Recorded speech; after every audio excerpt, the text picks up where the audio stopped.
La politique agricole commune a connu un second tournant environnemental avec la réforme de 2014, qui s'engageait pour une PAC qu'on a dite plus juste, plus verte, plus simple.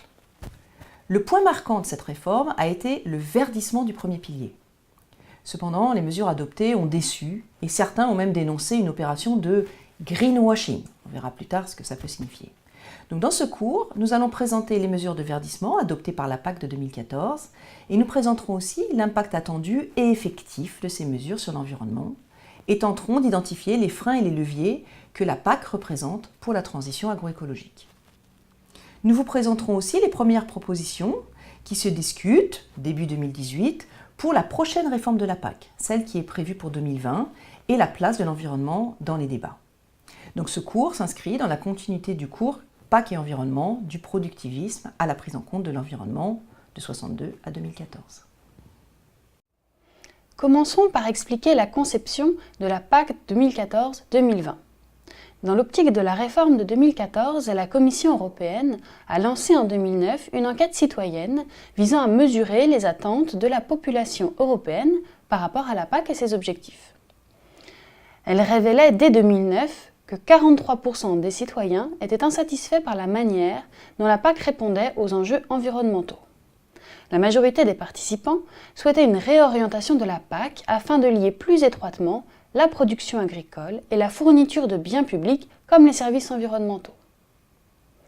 En novembre 2010, la Commission européenne publie sa communication sur la PAC 2014-2020. Elle annonce une PAC qui puisse défendre simultanément le développement des territoires ruraux, la protection des ressources et des paysages et une agriculture compétitive et rentable. En septembre 2011, la Commission européenne fait une première proposition de paquet législatif. Ce dernier comprend un premier pilier axé sur l'écologie, le verdissement, et un second pilier orienté vers la compétitivité, l'innovation, les changements climatiques et l'environnement pour une PAC plus juste, plus verte et plus simple. Entre 2011 et 2013, ce paquet législatif a été discuté et modifié à la suite des consultations et débats entre le Conseil des ministres de l'Agriculture et le Parlement européen, nouveau codécisionnaire dans le processus d'élaboration de la PAC. Les débats sont animés. De nombreux groupes citoyens et think tanks y participent et s'expriment sur l'avenir de la PAC. Par exemple, en août 2012, une manifestation citoyenne organisée par des ONG, syndicats agricoles et associations environnementales, la Good Food March, avait lieu à Bruxelles. Ces groupes souhaitaient influencer les négociations en cours et militer pour une agriculture paysanne et respectueuse de l'environnement. En juin, puis novembre 2013, un accord final était trouvé sur les textes législatifs et le budget de la nouvelle PAC. Cette dernière est entrée en vigueur le 1er janvier 2015. Cette réforme est marquée par la restructuration du premier pilier de la PAC, intégralement financé par le budget de l'Union européenne. Ce pilier est stratifié de la façon suivante. Il comprend le paiement de base, le DPB, qui remplace les DPU, les droits à paiement unique, et qui correspond à une aide à l'hectare allouée à chaque agriculteur actif. Ces aides à l'hectare s'uniformisent progressivement à l'échelle régionale ou nationale selon les choix des États membres entre 2014 et 2019. Le paiement pour les jeunes agriculteurs, le paiement vert, ce dernier est accordé en contrepartie de la mise en place de 3 pratiques bénéfiques pour l'environnement: la diversification des cultures, le maintien des prairies permanentes et les surfaces d'intérêt écologique. Enfin, rappelons que les États peuvent introduire dans le premier pilier 3 types de soutien facultatifs: le paiement redistributif, qui a été choisi par la France, qui consiste en une majoration des aides sur les premiers hectares, un soutien couplé à certaines productions et un soutien aux zones à contraintes naturelles qui peut également être mobilisé dans le second pilier. La grande nouveauté, c'est l'introduction du paiement vert ou du verdissement qui permet de cibler davantage les enjeux environnementaux. Présentons-le maintenant en détail. Le paiement vert constitue 30% du budget du premier pilier de chaque État membre. Comme expliqué précédemment, il comprend donc 3 mesures qui sont la diversification des cultures, le maintien des surfaces d'intérêt écologique et le maintien des prairies permanentes. Cependant, certaines exploitations sont exemptées du verdissement. Il existe par exemple un seuil de terre arable, ainsi les petites exploitations agricoles ayant une surface agricole utile inférieure à 10 hectares ne sont pas soumises au verdissement. De plus, les exploitations en agriculture biologique ont été classées comme répondant au verdissement et touchent donc automatiquement le paiement vert. Enfin, le verdissement ne s'applique pas aux exploitations engagées dans le programme pour les petits agriculteurs. Penchons-nous davantage sur la diversification. Elle a été introduite en substitution à une obligation de rotation culturale.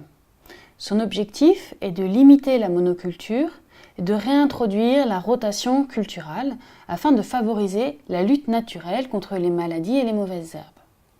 Cette mesure impose un minimum de 2 cultures pour les exploitations de moins de 30 hectares et de plus de 10 hectares. La culture principale ne devant pas dépasser les 75% de la SAU. Pour les exploitations de plus de 30 hectares, 3 cultures minimum sont nécessaires. La principale ne couvre pas plus de 75% de la SAU et les 2 principales, pas plus de 95%. Cependant, des exceptions existent. Les exploitations en culture permanente, avec des vignes, de l'arboriculture et des prairies permanentes, ne possèdent pas de pourcentage maximum si celles-ci sont la culture dominante.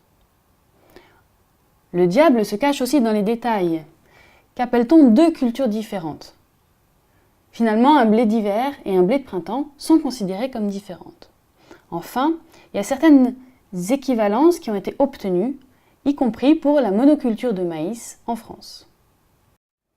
Passons aux surfaces d'intérêt écologique, les SIE. Cette mesure vise à maintenir et développer les structures agroécologiques et les éléments du paysage comme les haies, les murets, les mares, les jachères, etc. Elle impose le maintien ou l'établissement de surfaces d'intérêt écologique sur au moins 5% de la surface agricole d'une exploitation. Elle ne concerne que les exploitations de plus de 15 hectares. Les autres sont exemptées. Il existe une autre exception. Les exploitations dont 75% de la SAU est couverte par des prairies permanentes ou temporaires, des jachères, du riz ou des légumineuses, et dont la surface arable restante est inférieure à 30 hectares, ne sont pas soumises à cette mesure. Les éléments comptabilisés comme SIE sont très nombreux. On trouve par exemple les jachères, certaines plantes fixatrices d'azote, qu'on appelle les légumineuses, des haies, des murets, des bancs tampons, des mares et fossés. Vous pouvez consulter l'ensemble des éléments sur le site du ministère de l'Agriculture. Enfin, la dernière mesure du verdissement porte sur le maintien des prairies permanentes. Cette mesure a pour but de lutter contre la céréalisation de l'agriculture, par conversion des prairies permanentes en surface arable. Elle impose le maintien du ratio prairies permanentes sur terre arable à l'échelle nationale ou régionale selon les choix des États membres avec une tolérance de 5%. Ainsi, chaque année en France, par exemple, et dans chaque région, est calculé ce ratio. S'il diminue au-delà de 5%, la conversion des prairies permanentes sera interdite et certaines seront même réimplantées. Le retournement des prairies dites sensibles est également interdit. Ces prairies sont des prairies qui sont riches en biodiversité, souvent classées en zone Natura 2000.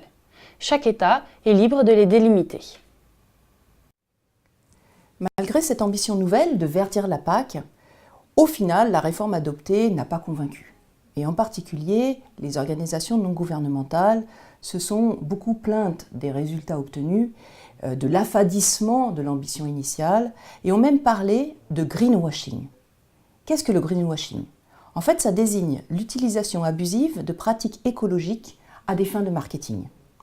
Ce terme a notamment été utilisé par France Nature Environnement et même par la Fédération nationale d'agriculture biologique pour dénoncer les propositions décevantes de la réforme en matière de protection de l'environnement et de la biodiversité. D'ailleurs, les mesures de verdissement ont même fait l'objet d'une analyse de la Cour des comptes européenne, publiée en 2017, et qui a démontré l'impact trop faible de ces mesures sur l'environnement. Ceci est visible à travers le titre du rapport de la Cour des comptes « Peu tendre pour la réforme ». Le verdissement, complexité accrue du régime d'aide aux revenus et encore aucun bénéfice pour l'environnement. La figure ci-dessous est issue de ce rapport. Elle retrace l'évolution des objectifs environnementaux au cours du processus législatif. Comme le montre cette figure, et en particulier la partie de gauche, la proposition législative faite par la Commission européenne s'est fondée sur des analyses d'impact réalisées en 2011. Entre les propositions issues des analyses d'impact et celles effectuées par la Commission européenne, une première baisse des exigences environnementales a eu lieu. Par exemple, la mesure de diversification proposée n'excluait que les exploitations de moins de 3 hectares. Et les SIE devaient passer à 7% de la surface arable et n'inclure que des espaces non productifs. Mais finalement, à l'issue des trilogues, dans la partie de droite du graphique où l'on voit les législations finalement adoptées, on voit que les ambitions environnementales des 3 mesures restantes ont été abaissées, ce qui indique les flèches en rouge, pour aboutir aux 3 mesures de verdissement telles qu'elles ont été présentées auparavant. Ce rapport de la Cour des comptes, ainsi que d'autres rapports rédigés par des associations de défense de l'environnement, comme France Nature Environnement, montrent les nombreuses limites de la réforme de 2014 concernant le verdissement. Par exemple, la Cour des comptes a mis en lumière une logique d'intervention incomplète, sans objectif clairement défini et insuffisamment ambitieux sur le plan environnemental. Elle affirme également que le budget alloué au verdissement ne pouvait se justifier par son contenu environnemental. Selon les experts, le paiement vert reste fondamentalement une mesure d'aide aux revenus. Ceci peut être illustré par le fait que le budget du verdissement n'a pas varié pendant tout le processus législatif, alors que les objectifs environnementaux, eux, ont été revus à la baisse. De plus, le caractère peu contraignant des mesures de verdissement a engendré des effets d'aubaine importants. En effet, les nombreuses équivalences, les marges de manœuvre qui ont été données aux États membres ont conduit à l'éligibilité de pratiques proches des BCAE, de la conditionnalité ou des mesures agro-environnementales et climatiques qui étaient déjà en place. Autrement dit, au bout du compte, le verdissement a payé des agriculteurs pour continuer à faire ce qu'ils faisaient déjà dans un autre cadre. Troisième point, c'est que les experts de la Cour des comptes ont estimé que le verdissement n'a entraîné des changements dans les pratiques agricoles que sur seulement 5% de la SAU européenne. Cela s'explique surtout par le fait que 27% de la SAU européenne et 76% des exploitations ne sont pas soumises à aucune mesure de verdissement, principalement du fait de leur taille ou des exceptions dont on a parlé par ailleurs. Ce constat partagé sur l'échec du verdissement tel qu'il avait été pensé et mis en œuvre dans la réforme de 2014 a amené les différentes parties prenantes à se focaliser beaucoup sur la réforme du verdissement lorsqu'on a pensé à la future réforme de la PAC, celle qui devait se mettre en place ou celle qui doit se mettre en place en 2020. Et énormément de propositions ont été faites par des groupes de réflexion, des plateformes citoyennes, des syndicats agricoles et la Commission européenne elle-même sur la forme que devrait prendre ce verdissement dans la PAC 2020. D'abord, on l'a dit, il y a un constat partagé du manque de résultats du verdissement de 2014, mais on s'accorde à penser que c'est quand même un premier pas dans la bonne direction. Le paquebot a un petit peu changé de cap. Deuxièmement, on s'est rendu compte qu'il était important de proposer des solutions locales, donc adaptées aux conditions locales et aux enjeux environnementaux locaux, plutôt que de proposer, comme cela avait été fait en 2014, des mesures uniformes sur l'ensemble du territoire européen. En gros, il n'y a pas de taille unique qui soit efficace. Troisièmement, il y a une proposition assez forte portée par de nombreux acteurs sur le fait que les mesures qui sont payées au résultat, plutôt que les mesures qui financent les engagements de moyens, sont plus efficaces et qu'il faut donc pouvoir favoriser ce type de mesures-là, avec aussi l'idée qu'il faut donner une visibilité de long terme aux agriculteurs dans leurs engagements environnementaux et ne pas les soumettre à des réformes permanentes. Quatrième point, un certain nombre de groupes de réflexion, mais peut-être aussi de groupes de lobbying issus de l'agro-industrie, ont beaucoup poussé l'idée que ce sont les nouvelles technologies en agriculture qui permettront d'être plus efficaces en termes d'impact environnementaux. Donc beaucoup ont misé, et la Commission européenne a été très persuadée de ça, sur l'avenir que pourrait offrir l'agriculture numérique, l'agriculture connectée, ce qu'on appelle par exemple l'agriculture de précision, mettre les engrais ou les pesticides juste et exactement aux endroits où il y en a besoin et pas sur l'ensemble de la parcelle, par exemple, avec l'aide de l'imagerie satellitaire ou de la conduite par GPS. Et ça s'accompagne évidemment d'un conseil beaucoup plus performant et sophistiqué aux agriculteurs. Enfin, dernier point, il y a aussi tout un débat qui existe aujourd'hui sur les modèles agricoles et leur impact environnemental. En gros, est-ce qu'on peut imaginer d'avoir une agriculture industrielle, relativement intensive et quand même respectueuse de l'environnement, ou faut-il promouvoir l'émergence, ou même on pourrait dire la réémergence du modèle paysan et agroécologique qui serait le seul capable de délivrer des résultats environnementaux.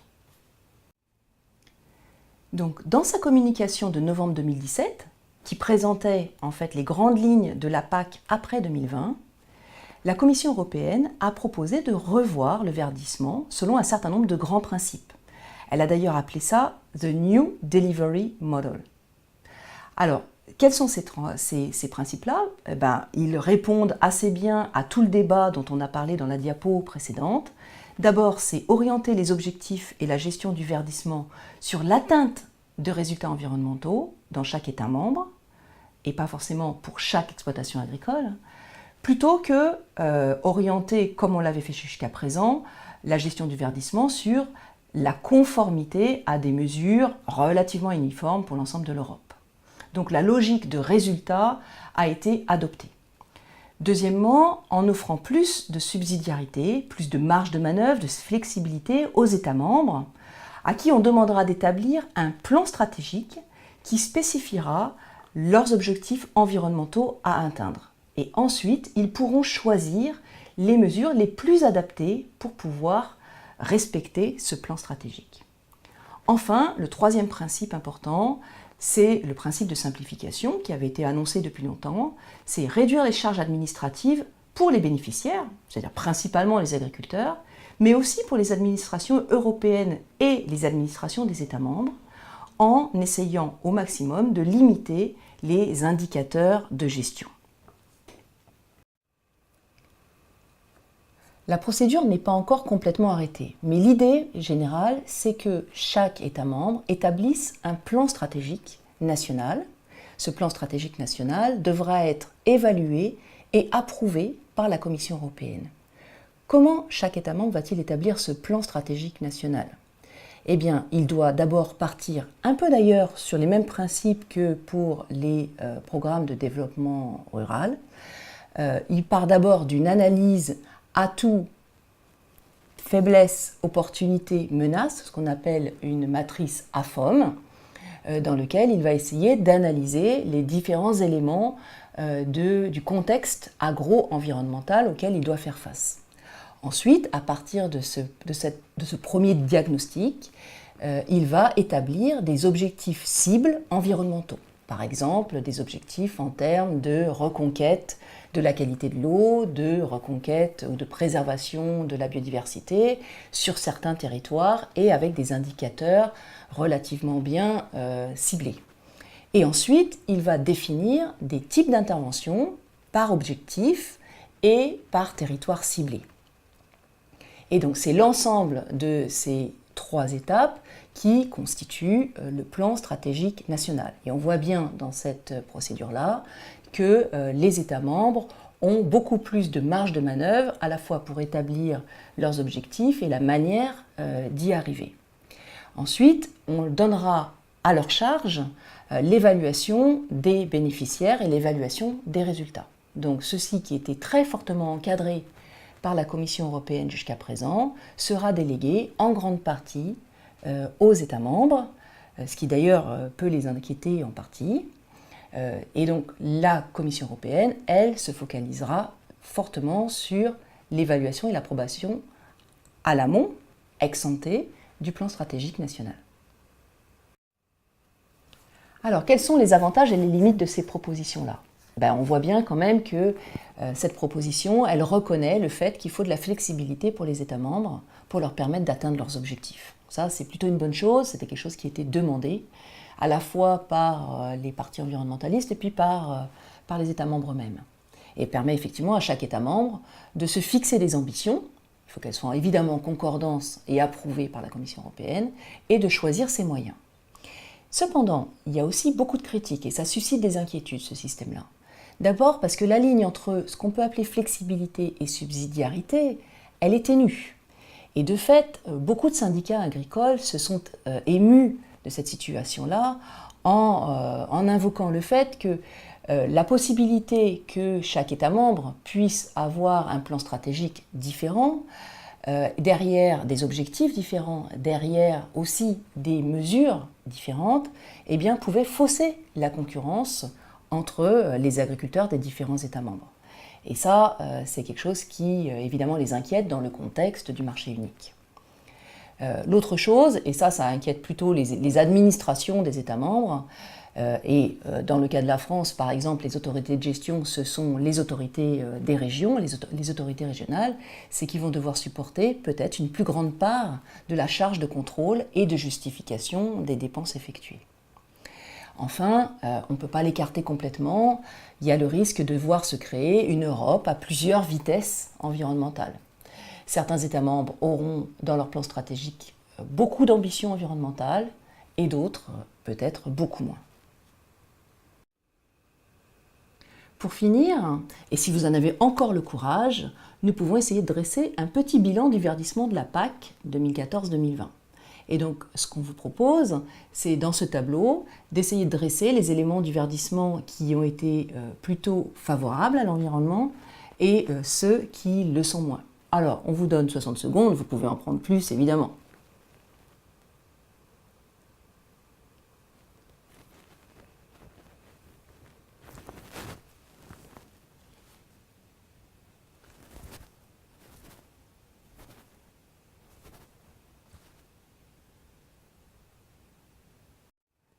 Vous avez terminé ? Eh bien voilà, quelques éléments de réponse. Ce n'est pas exhaustif, mais je suis sûre que vous les avez déjà trouvés par vous-même. Alors, dans les points positifs, eh bien quand même, le paiement vert, ça représente aujourd'hui 30% du budget du premier pilier. Ce n'est pas rien, c'est une vraie incitation. Deuxièmement, ce verdissement, ça a été presque la première fois qu'on voyait une volonté affirmée aussi nettement d'améliorer la fourniture des biens publics environnementaux par l'agriculture et de l'inciter via des aides directes aux agriculteurs. Enfin, même si ce verdissement n'a pas été au bout des espoirs qu'il avait suscités, c'est quand même les bases pour une future réforme peut-être plus respectueuse de l'environnement. On rajoutera un point d'interrogation parce que ce n'est pas nécessairement le cas, on verra ce qui se passera dans la réforme de 2020. Après, dans les éléments négatifs, on vous les a déjà beaucoup cités, il y a eu d'abord le fait que les objectifs initiaux, qui étaient ambitieux, ont été très édulcorés par les négociations qui ont eu lieu lors des conseils des ministres et au sein du Parlement européen. Deuxièmement, dans certains États membres, les mesures du verdissement ont finalement été très proches de la conditionnalité qui existait déjà et donc ne sont pas traduites par un véritable changement de pratique pour les agriculteurs. On sait aussi qu'on a négocié de nombreuses mesures d'équivalence ou d'exception qui ont fait que de nombreux exploitants agricoles finalement ont échappé aux exigences du verdissement. Enfin, on l'a dit aussi, les mesures étaient très uniformes à l'échelle de l'Union européenne et donc finalement peu adaptées aux besoins et aux contraintes locales.